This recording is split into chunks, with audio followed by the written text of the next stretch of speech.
Hello everyone, hope you're doing well. Today we're back on the Updates groundbreaking dev server and we're having a look at the LVT-4 40. Now this thing isn't on the dev server technically, it is in the files, but we can have a look at it, and this is basically an LVT-4 with a 40mm Bofors on it.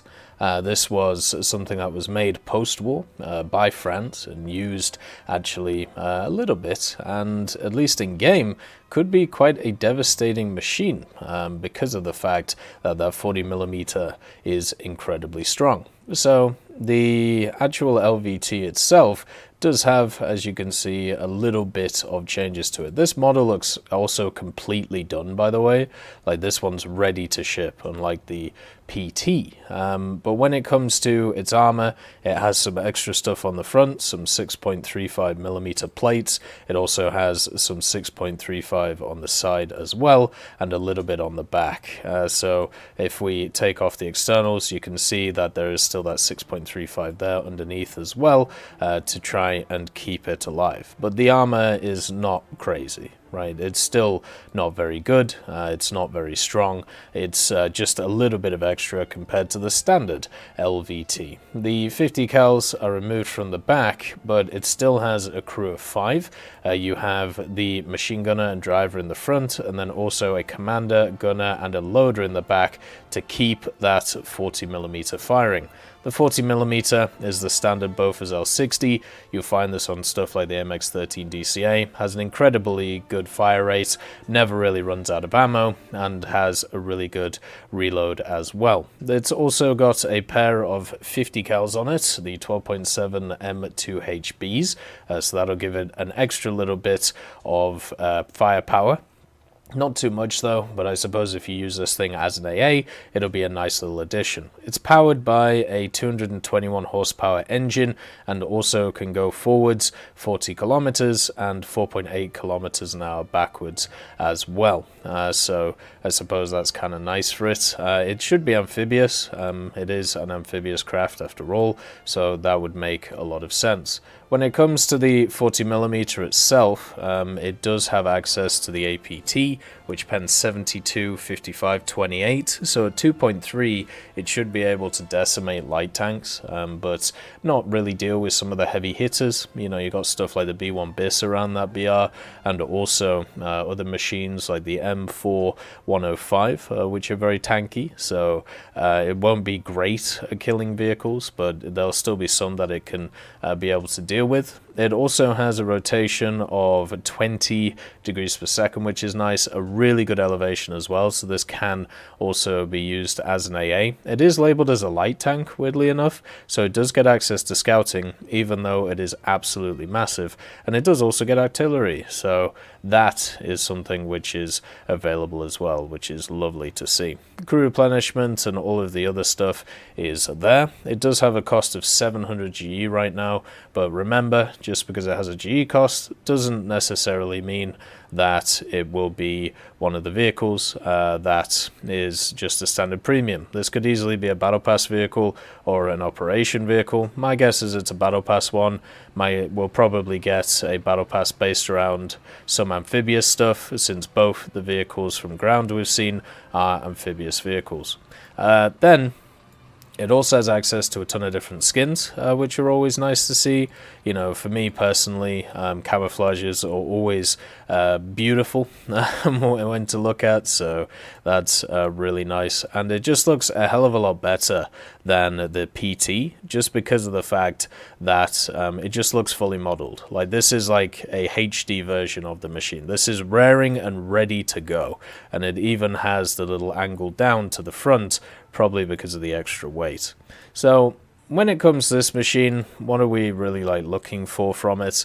Well, it's going to be a hybrid machine, right? Like, it's going to be useful as a scout, it's going to be able to pop people if it gets around the side of them, and also it's going to be very good at taking out stuff like aircraft with the Bofors.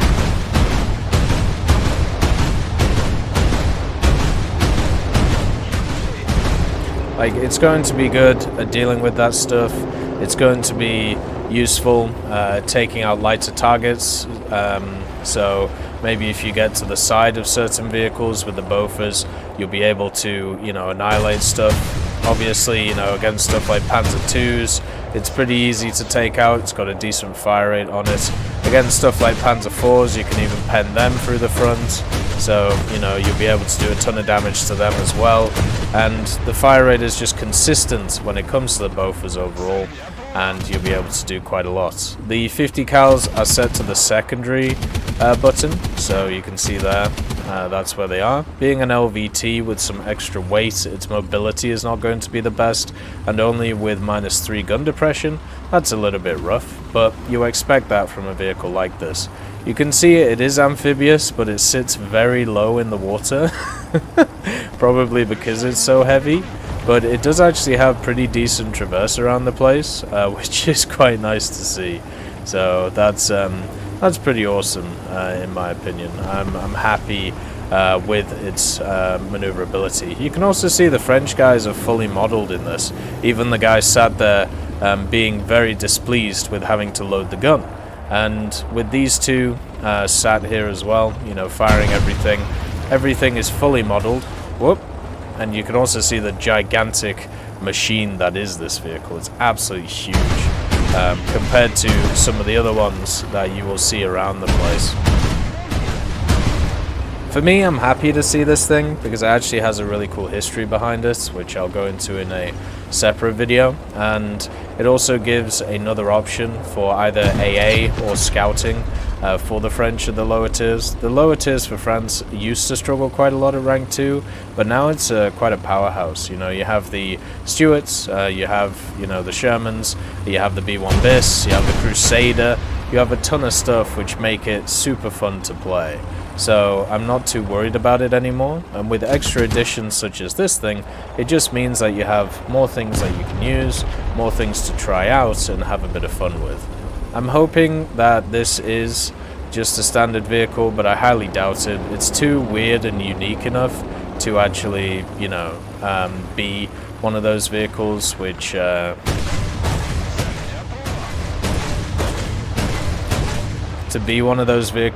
is just like a standard tech tree one. And I feel like at the BRs that you see when it comes to War Thunder, there is already like decent options in the tech tree for France, so seeing this thing as an event vehicle I think would make the most sense.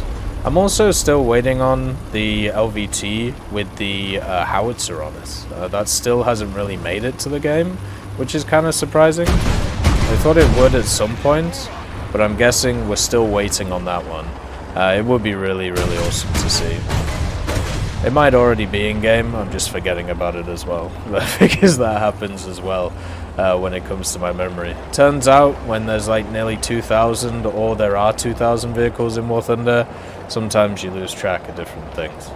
But overall, it's nice to see this machine. I'm sure a lot of French mains will be happy with seeing another vehicle for their tech tree, not just the standard EBR, which is already a beautiful one to see.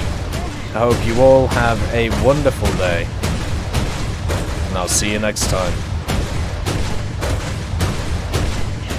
I'd just like to thank Professor X 1718, Orange Tail, Sakoshi Tiger, BRFC 15, Teddy, John Ryman, Universe A, Eugens Terry, Ambrosius McClellan, Daniel Stanton, Martinez, B. Young, and then Kyle Kin, Bareen, Lafouche, and also Samuel Slick for supporting the channel.